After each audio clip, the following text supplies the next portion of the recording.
দেয় আল্লাহ চাইলে কি না পারে। আল্লাহ গরিবকে ধনী বানাইতে পারে, ধনীকে গরিব বানাইতে পারে। যদি আমার বাবা মার কাছে দেওয়া হয় তাহলে আমি আত্মহত্যা করবো। আর আত্মহত্যার জন্য আমার বাবা মা আর আমার খালু আজগর আর আজগরের ছেলে ফাহিম এই সবগুলা ব্যক্তি দায়ী থাকবে। না, আমি আবেগ দিয়ে বলতেছি না, আমি বিবেক দিয়ে বলতেছি। তুমি মনে হয় আবেগের মধ্যে কথা বলছো? না, আমি আবেগে বলতেছি না আঙ্কেল। কিন্তু তিনবারই কি গ্রাম্য মাতব্বর তোমাকে ফেরত দিছে? হ্যাঁ, আশ্বাস দিছে কি? আশ্বাস দিছে যে তোর 18 বছর হবে তখন তোর ওর কাছে দিব। কিন্তু নিয়ে যাওয়ার পরে 4-5 দিনই হয় না, তখন বিয়ের জন্যই করে আর মারধর করে। কিছু না বললেই মানে অত্যাচার করে, অনেক মারধর করে। আজগর আমার খালু, ইনি মানে উসলানিমূলক আমার বাবা মাকে মানে উসলে দেয়, বলে যে তুই ই করবি কেন, এই মেয়েকে দিবি কেন, তোর যদি এত হয়, মেয়ের যদি এতই বেশি হয়ে যায় তাহলে মেয়ে আমারে দিয়ে দে, মেয়ে আমি পালবো, এইভাবে বলে। সব আমি জানি যে আমার এই বিরুদ্ধে সবচেয়ে সর্বোচ্চ করতেছে আমার খালু এই আজগর।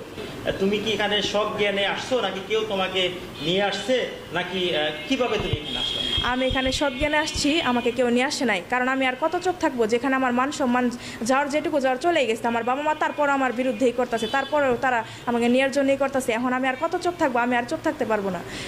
আমি এখন সারা দেশবাসীকে জানিয়ে দিতে চাই যে আমার বাবা আমার বিরুদ্ধে এরকম করতেছে। তোমার এই ভিডিওটা দেখে অনেক মানুষ তোমাকে নেগেটিভ ভাবে নেবে, অনেকে পজিটিভ নেবে, অনেকে বলবে যে বাবার সাথে লড়তেছে, মেয়ে ভালো না।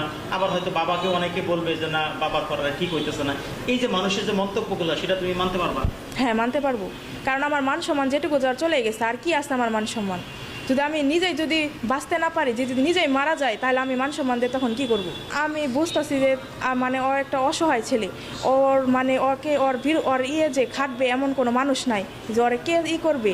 তার জন্য আমি আসছি যে ওকে ছাড়ানোর জন্য। আমরা কিন্তু সমাজে এমন ঘটনাও দেখি যে আবেগে বসে আবেগে পড়ে অনেক কথাই তখন বলে, কিন্তু যখন বাস্তবতা আসে তখন কিন্তু এই আবেগ কাজ করে না।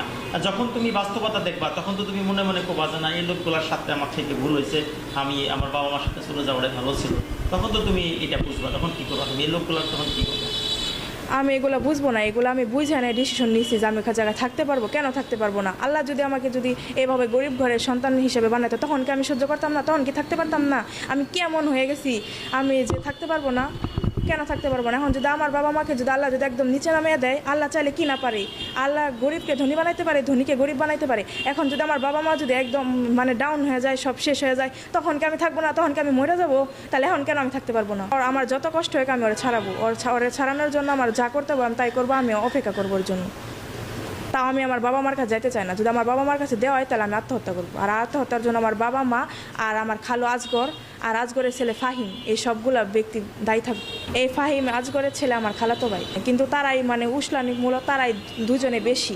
আমার ওই খালু আজগর আর তার ছেলে এই দুইজনে আমার বাবাকে উসলে দেয় আর সবই করে। আমার